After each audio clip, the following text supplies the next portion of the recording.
Good morning, everyone. Yeah, I said to come on Zoom, but I'm still not confident about it. So I don't want to waste time and say, let's wait till I get confident about Zoom. So when I'm ready, I will let you know. Till then, I'll be coming as usual on Facebook at 10 a.m. Good morning, everyone. Let's see you smile.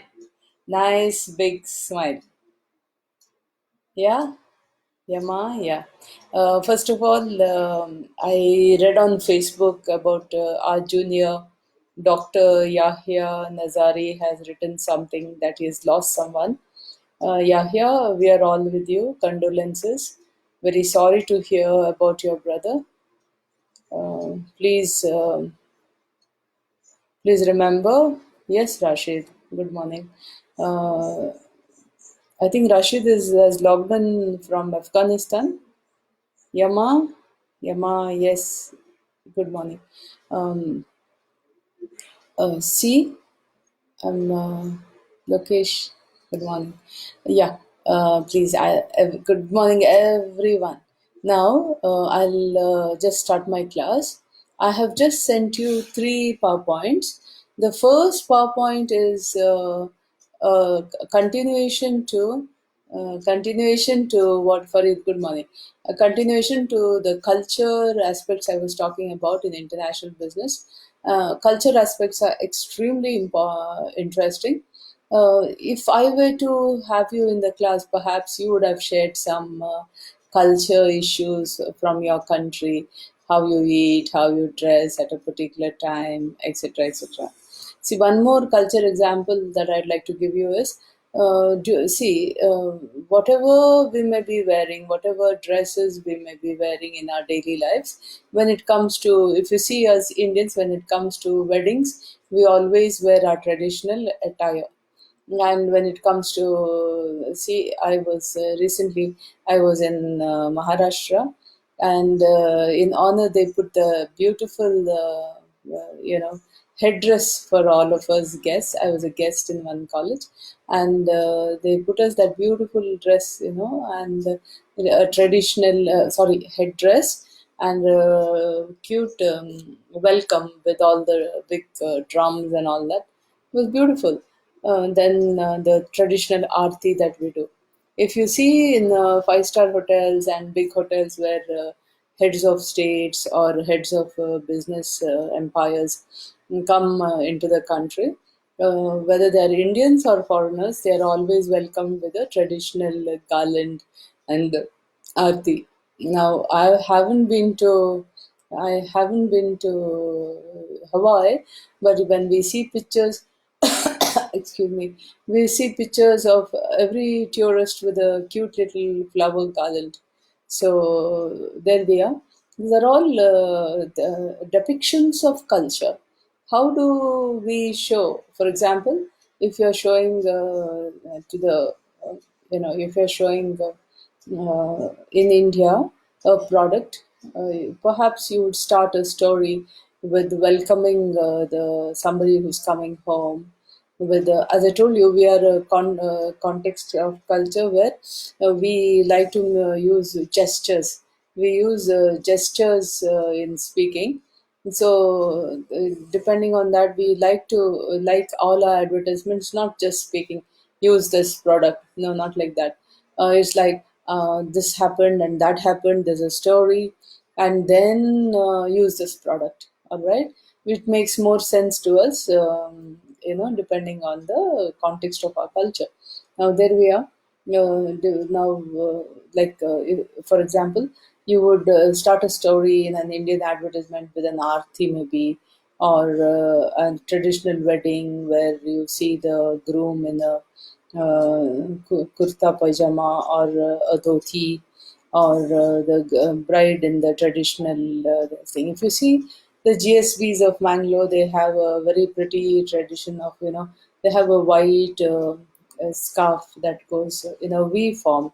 If you see the bunch, they have a fingering in a V form.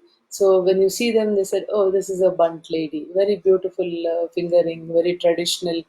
They wear. So some things just tell you who they are. So as international business people, we have to understand the culture and see how we can attune our product, how we can attune our communication message, maybe in the form of advertisement or print media, or in the on the internet, on a website, etc. How we can attune what we have to do, with the culture of the country. Now, when I continue this, I'd like to give you one beautiful example. Unfortunately, the this gentleman whom I'm talking about is no more. I'm talking about the Thailand king. If you, this Thailand king, King Bhumibol, was a very powerful person in Thailand. He was the monarch. Yeah, he was the monarch of Thailand. Yes, this example I've taken from the from BBC.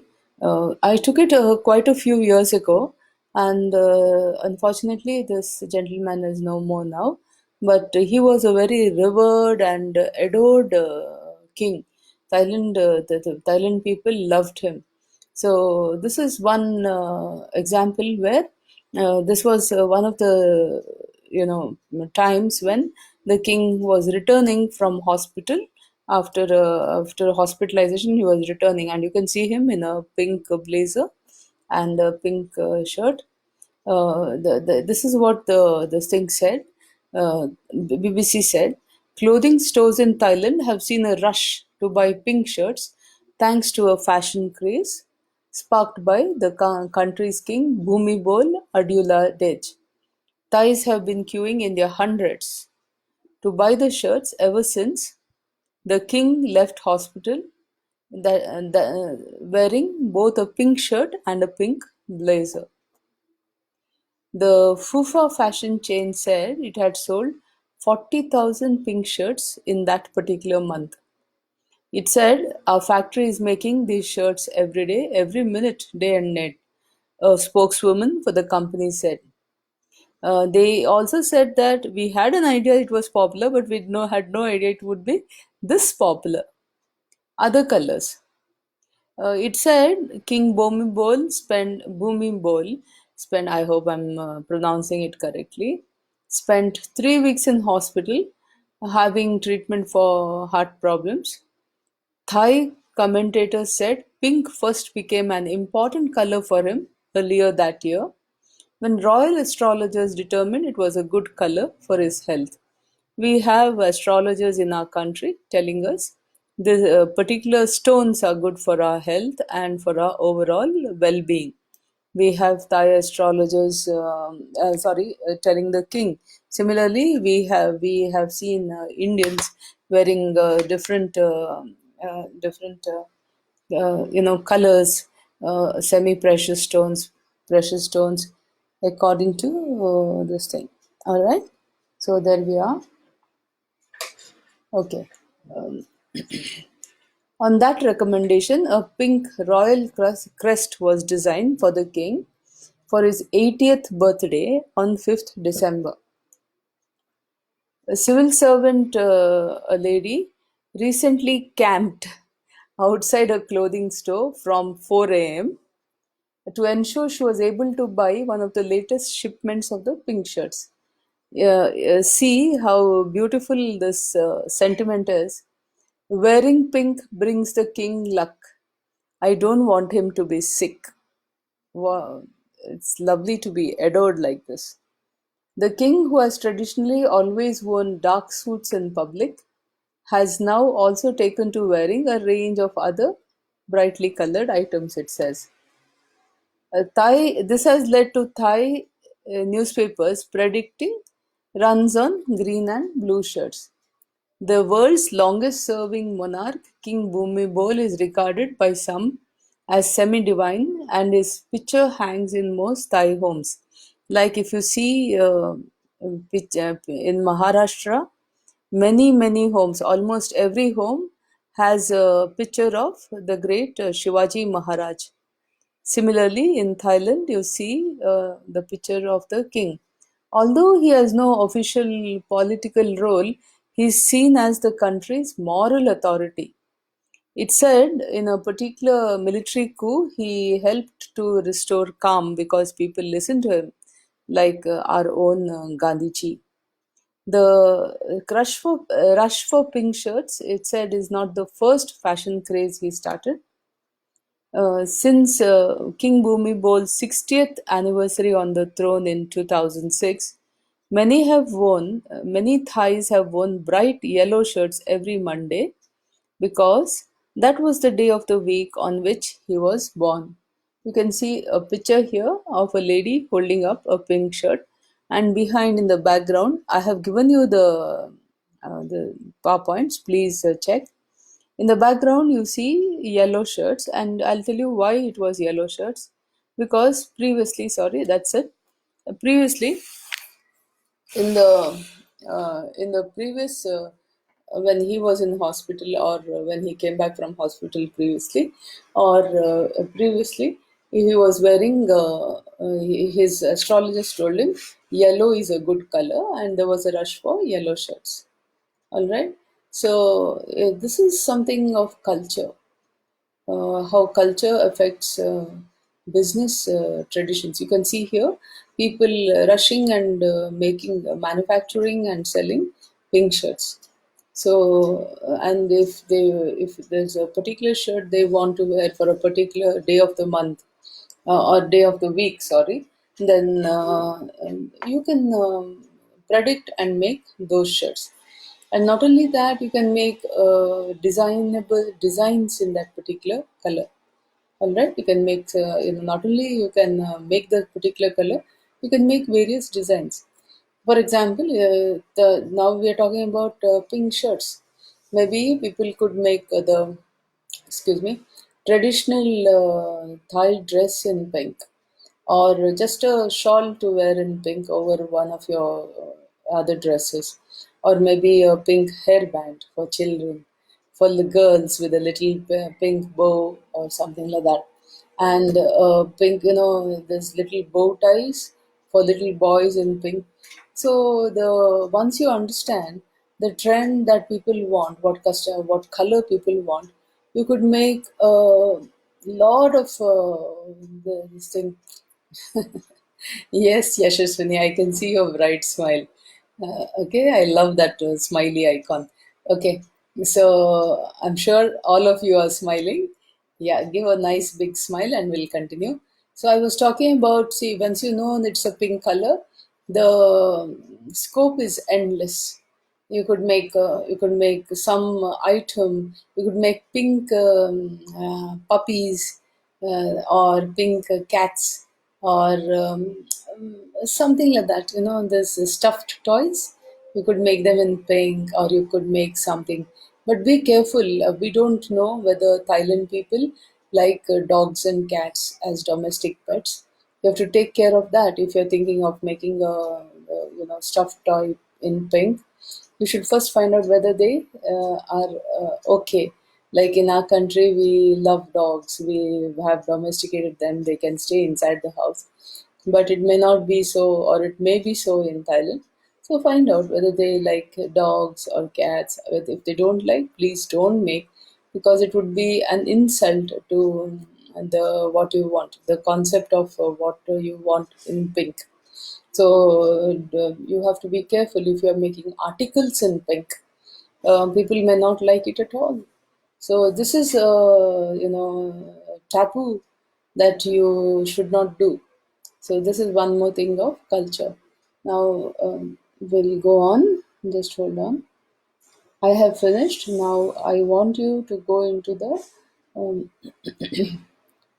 other one I told you, the legal, political environment. Go into that. The PowerPoint I gave you, it says international environment in my first slide. We're talking about political, economic, legal, cultural, and technological environments. that affect every international business. Uh, Today, the learning objectives are to assess political and legal influence on the international business activities, and naturally, what our aim is to adapt or identify appropriate strategies for operating in various political environments, legal environments, cultural environments. That is why we learn. When we learn, when we have knowledge, we use it to make our different products.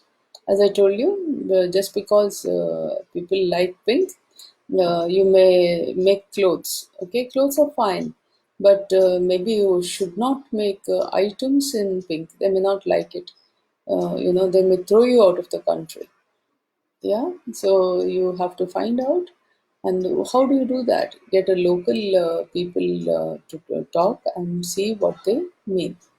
All right. In a particular country, they said women do not go to hotels to eat at all, because they say when you go to a hotel, you are considered to have a low moral character. So imagine you say, we go to that country and say, why don't you bring your wife to this hotel? I'll bring my wife too, and we would have. I would like you to have dinner with us, like that. It would be very highly insulting for the person whom you're asking. In that case, you could. It is better if you invite them home. So sometimes in some countries, the wives do not accompany the husbands on business meetings at all. Maybe that would be a taboo. So it is necessary to find out in what it is in each culture, and then do the needful. In many cultures, the only men join together. Yeah, only men join together for business meetings. Women do not. So this is you have to find this out. All right. Now we come to the political environment. I'm talking to you about international environment, and we come to political environment. Now the first thing, the purpose of this, I'll go on what I told you in the previous slide. See, there are three things here. It says nature of government, and it says stability of tenure and politics, and it says attitude towards business. Now, this I will tackle by step, slide by slide. Before that, why are we doing this? The political stability is commonly related. See, whenever we go to a country of operations, which means, suppose you're from some country outside. Let's say you're a businessman from Afghanistan, and you want to come and do business in India. What do you look for? Political stability. Now, let us, another slide, I have a third slide where we will analyze whether how India's political stability is seen by people, MNCs coming to India. Now, political stability is related to the type of government. I'll explain to you the type of government and the degree of corruption present in the country. Whether, see, the both ways it is wrong. If there is corruption, it would be easier to gain a stronghold by paying the people concerned. But then, if you in your back in your country, if corruption is considered bad, then you would be considered a criminal for having paid somebody the money. And how would you pay it? From which budget would you pay it? The exchequer would ask you where how you have used it. You can't keep on saying miscellaneous, isn't it? And miscellaneous cannot be huge amounts. It can be only a percentage of the amount you are investing in that country. And there's a particular percentage in which you should not exceed. So, the degree of corruption, having corruption in the country also is bad. Not having corruption also is difficult. So that I wouldn't say that's bad, isn't it? Corruption is always bad. So in addition, a company may face various business regulations excuse me, when conducting international business. So Politically, what we have to see is political risk, corruption, when we are doing business in centrally planned economies, and doing business in formally centrally planned economies. Generally, colonies where the countries where they have been colonized by some foreign powers, they are mostly centrally planned economies because their planning habits by the country who's colonizing them, by the power that be. Now, in legal environment, I'll go and say talk about political risk. See, when you go into a country of operations, your country is called a domestic country, and then you go into another country. That country is called the country of operations, where you're a foreigner, you're an MNC. Now, when you go, you look into the political risk. What do you mean by political risk? Political risk, for example, you're given, let us go into the example of Enron.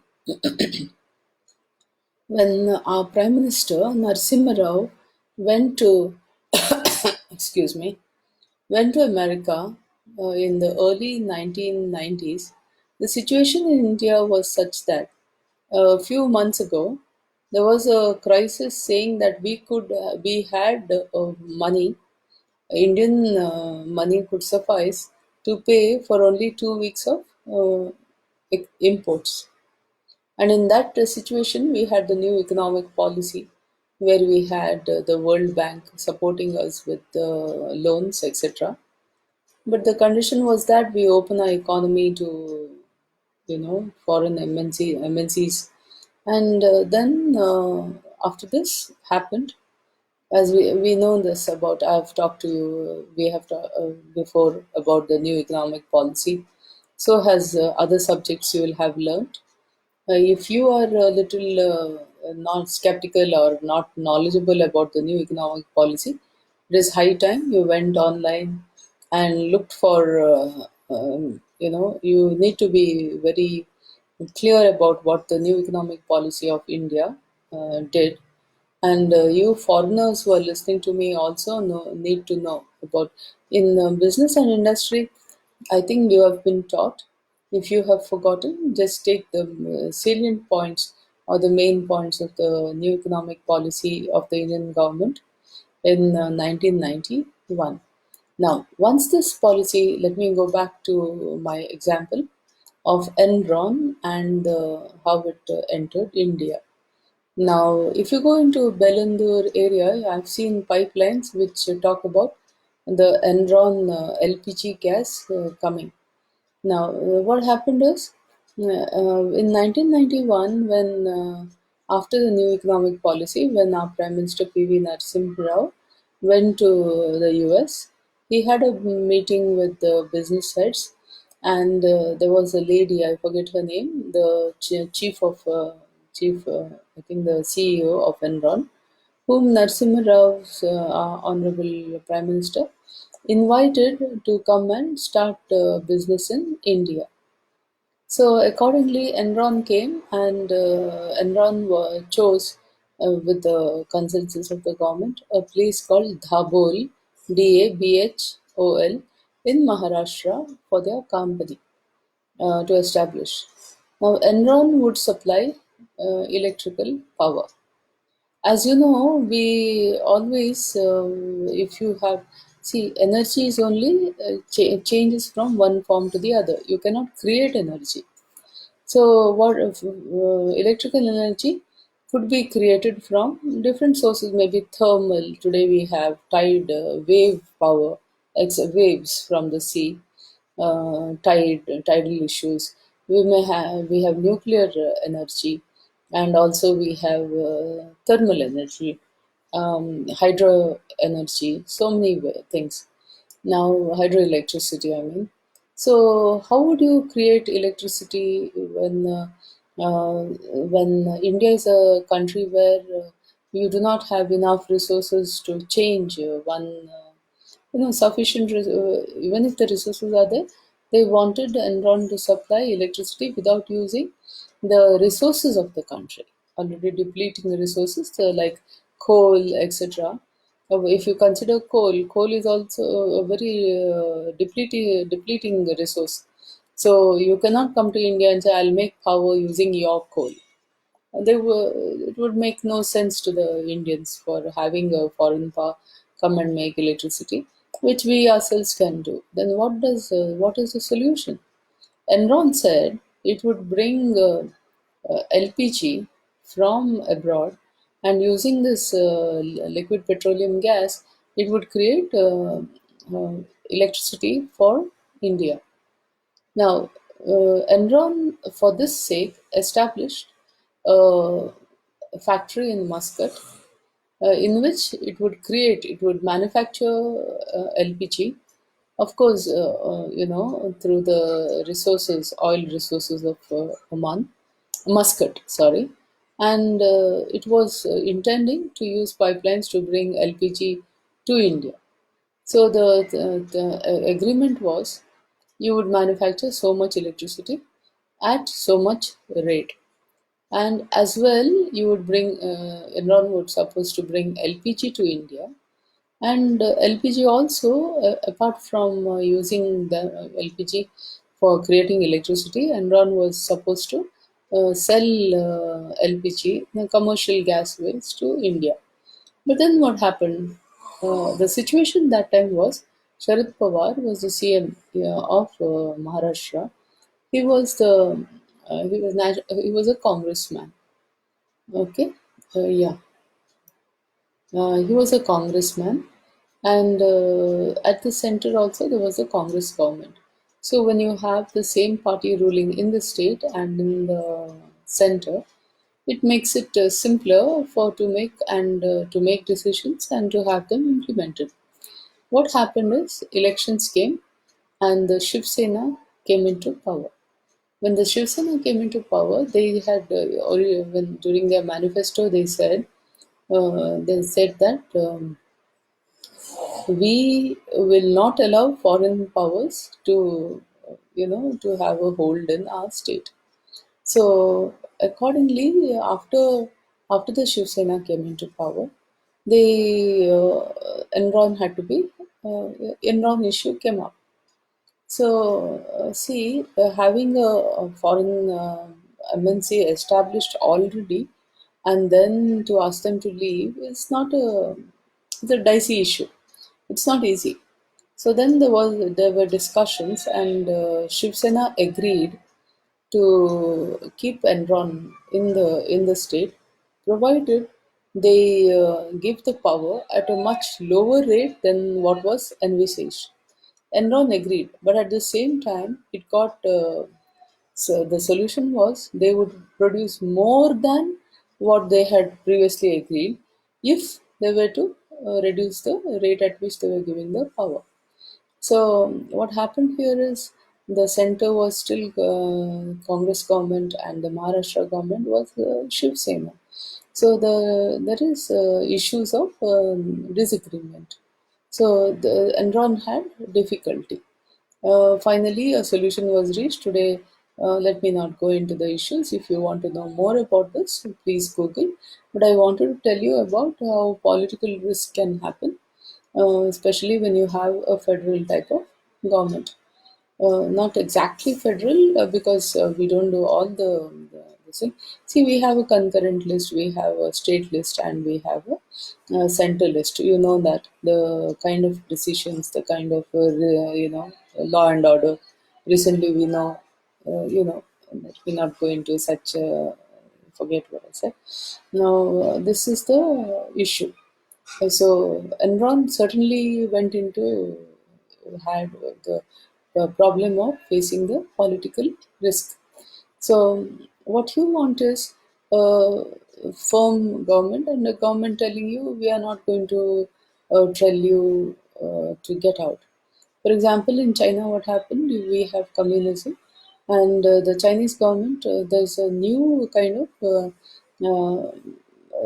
of joint venture which we have not seen anywhere else.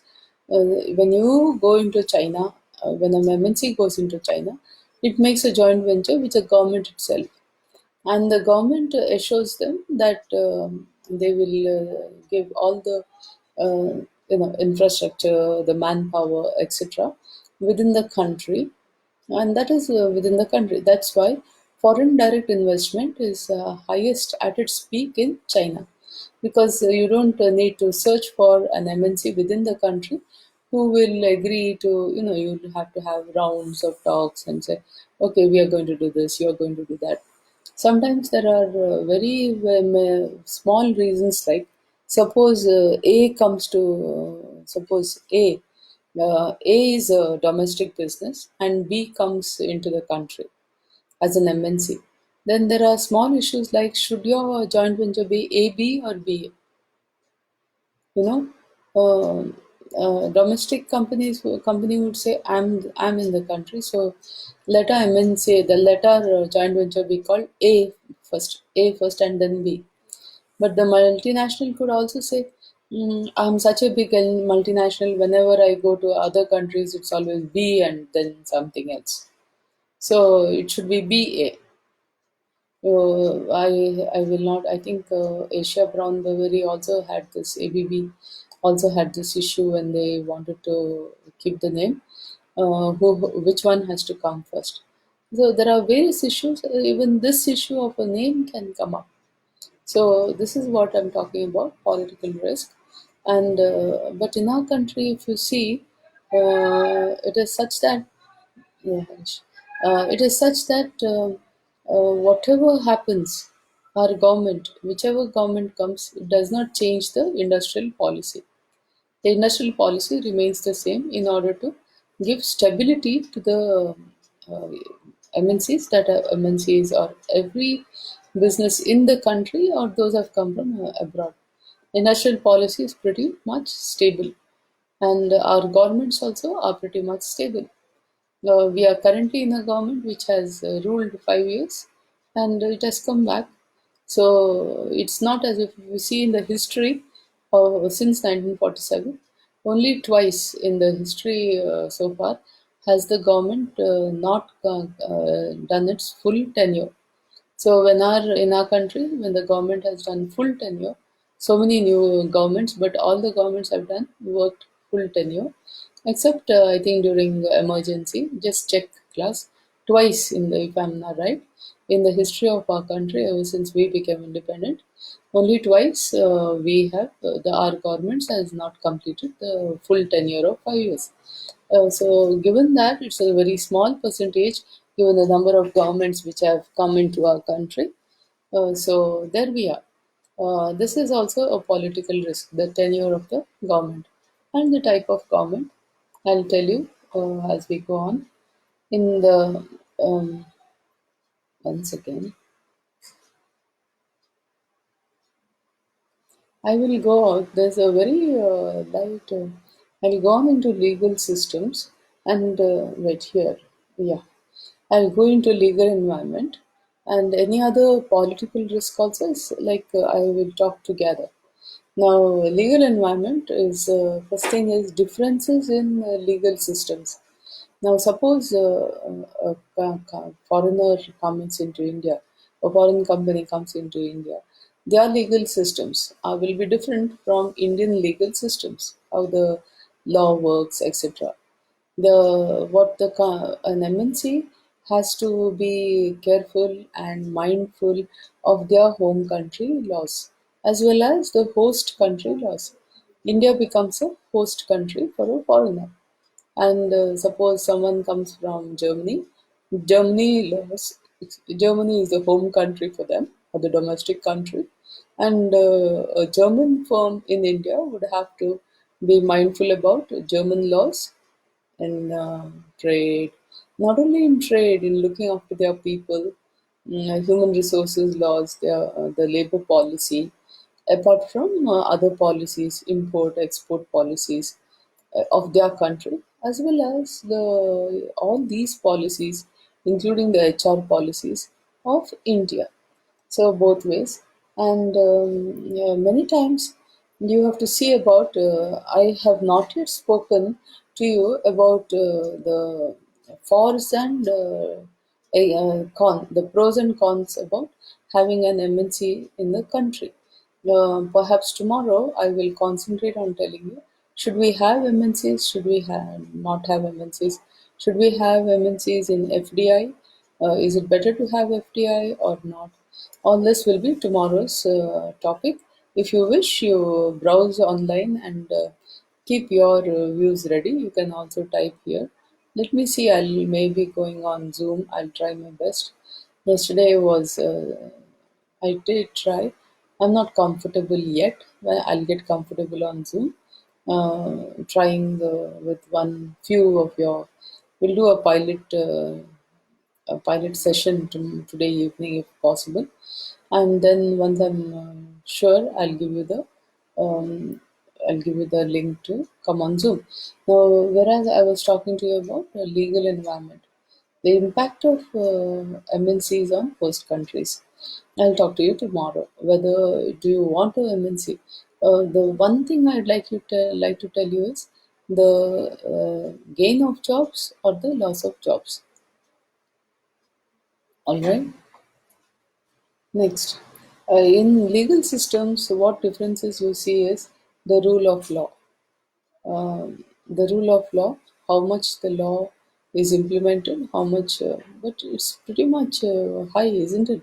All the rules and regulations that we so-called rules and regulations are all law implications itself. Then the role of lawyers in that country, that one. And the burden of proof. In our system, anybody is considered innocent unless and until proved guilty. So the burden of proof lies on whom? All this. Then the right to judicial review. See, you also should be able to go to the court against, so for example, say someone from Germany, German MNC is in India, then can you go go to court against an Indian? Does the Indian law allow it? It may not be possible in some countries. If you go into, I think Namibia, I'm not very sure. I'll get back to you. Namibia, and even in the Persian, in the Gulf, what happens is you have to have a local partner to start a business there. If you do not have a local partner, you do not get a license to do business. So there we are. These are some of the things that we face in different countries.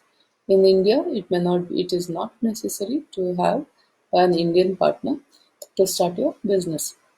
Whether it is preferable or not is a different issue. It is definitely preferable to have an Indian partner, to have a joint venture. I will discuss to you different types of. Maybe I should discuss with you. No, different. I still have to discuss with you different types of ways in which it's called modes of entry into a country. Maybe I should discuss with you first the modes of entry, and then discuss whether MNC is the pros and cons of having an MNC in the country.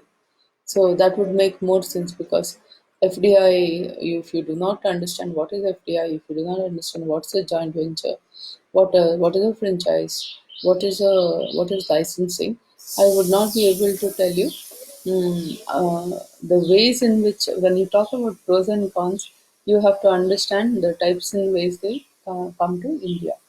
Now, I told you the what I was talking about, the right to judicial preview. Then the laws themselves differ from country to country for historical, cultural, political, and religious reasons.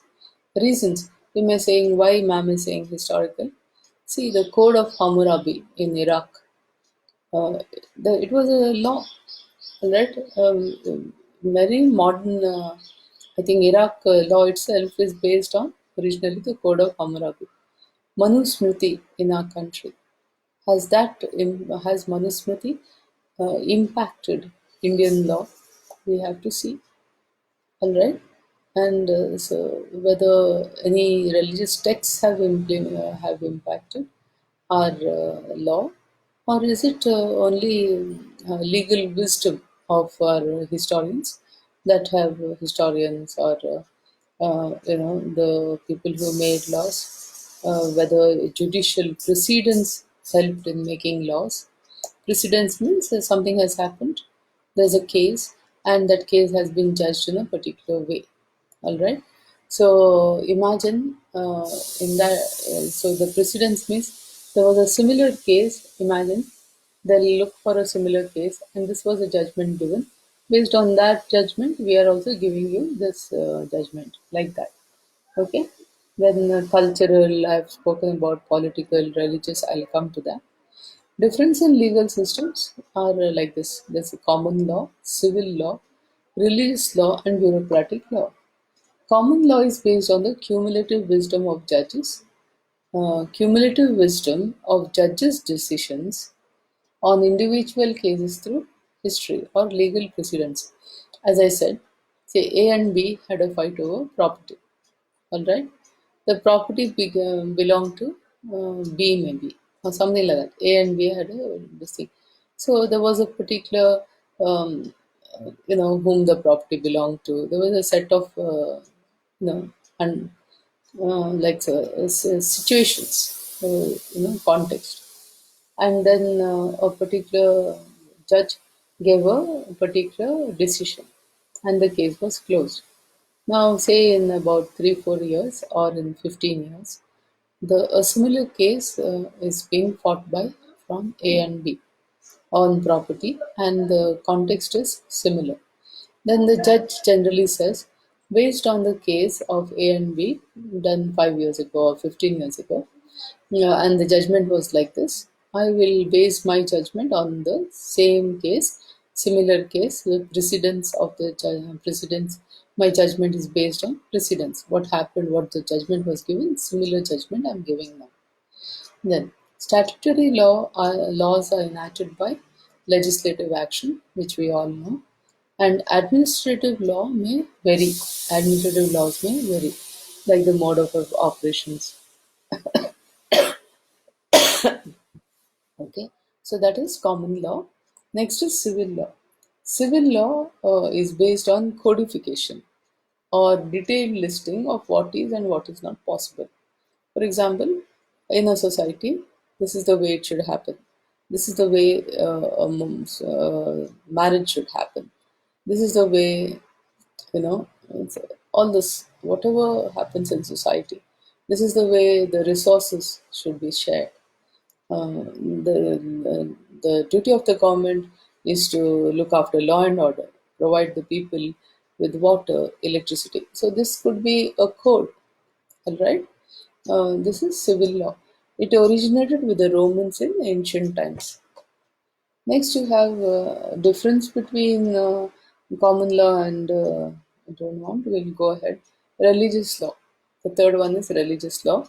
It is based on the officially established rules governing the faith and practice of a particular religion. If a country applies religious law to civil and criminal conduct, it is called theocracy. We have many countries whose main, their laws are based on religion.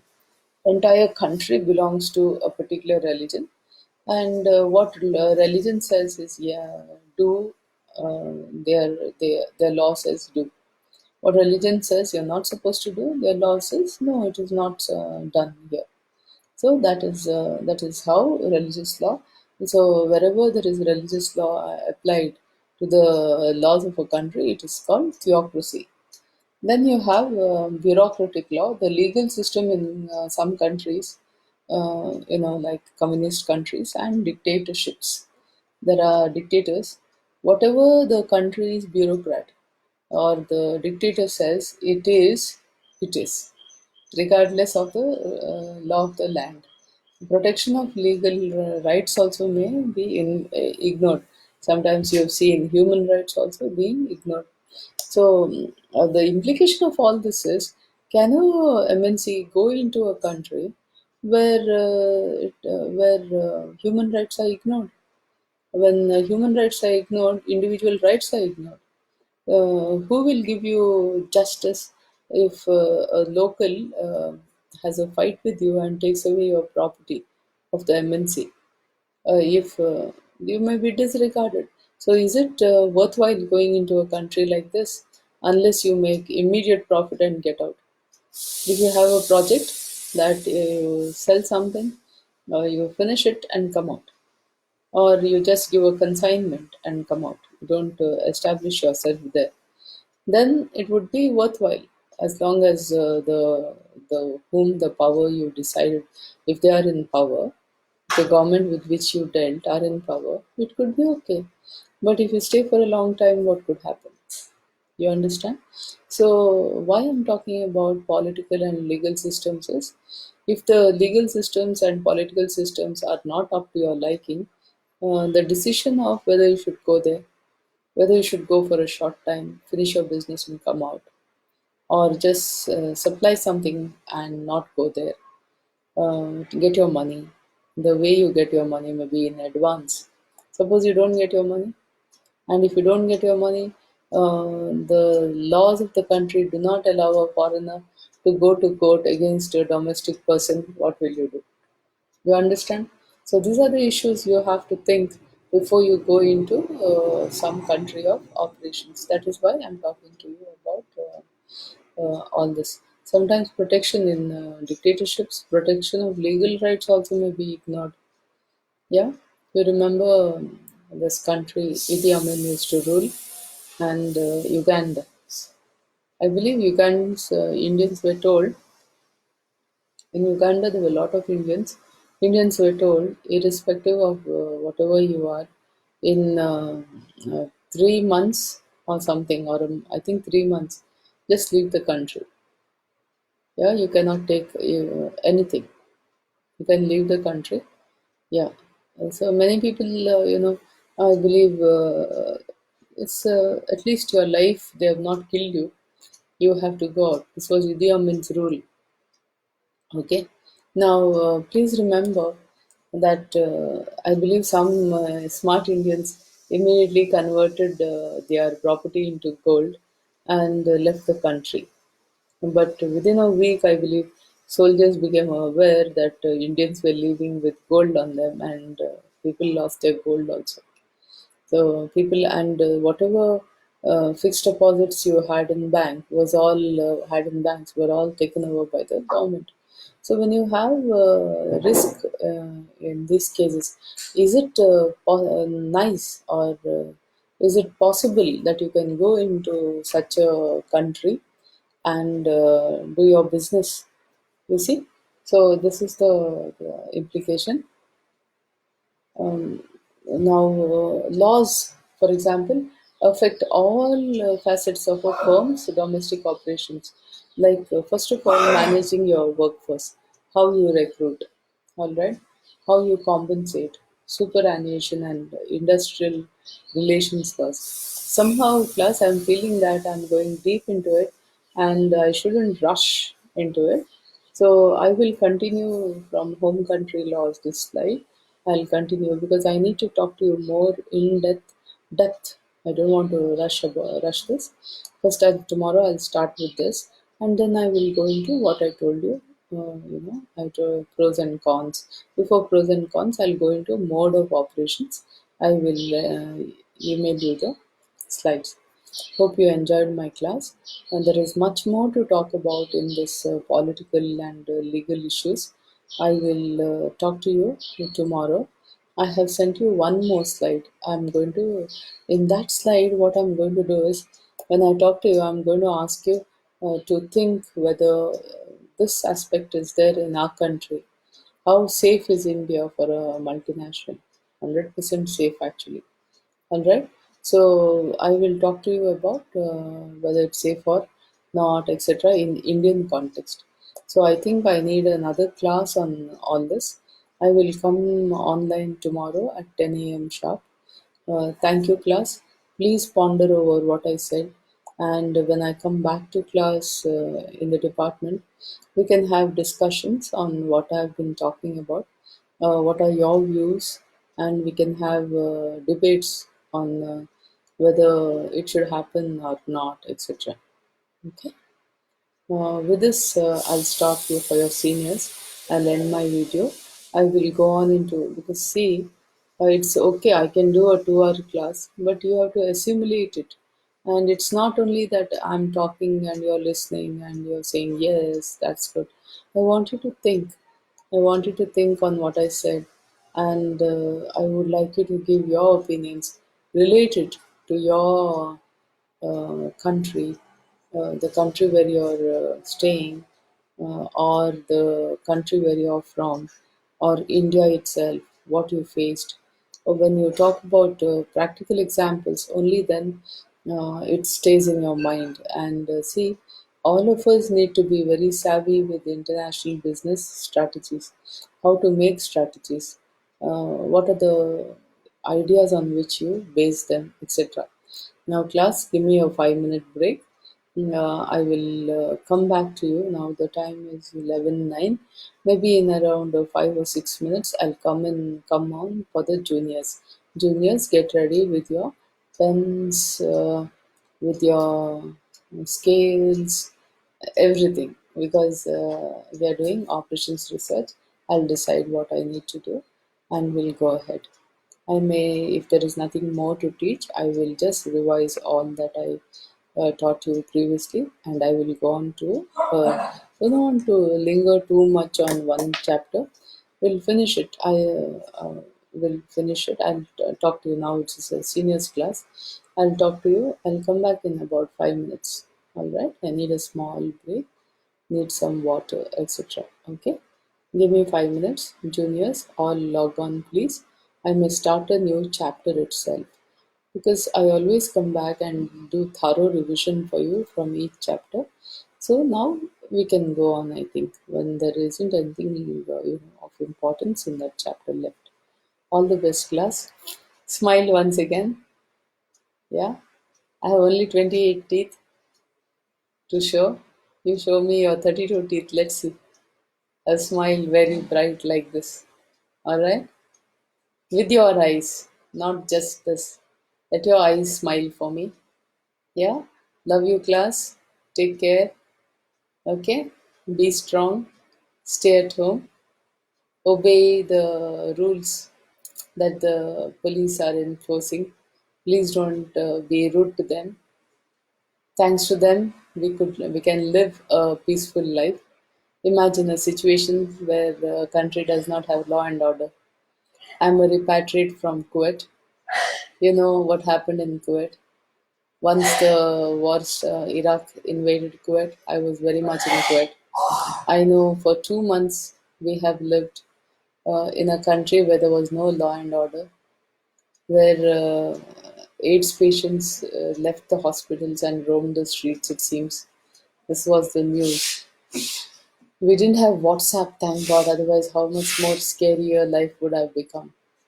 And then I believe also people from jail were left free and they were roaming in the roads and there were no policemen. Can you imagine a life without? Can you imagine a life without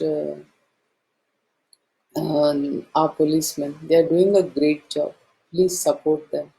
I've seen them not only being see don't forward videos where people are hitting where policemen are supposed to be hitting people. Please don't do that. We have to cooperate with the government. We have to cooperate with the policemen. Don't come out unnecessarily. Don't come out at all. I think all services are being delivered to your house. Please make use of it. I cannot advise you on your groceries and daily necessities, milk, etc., how to buy because I'm not in your area. But do not come out. Do the social distancing. Let us be a country where there haven't been, hardly any deaths. Like I cannot say no deaths, but let us hope that it will not. Nothing more is going to happen.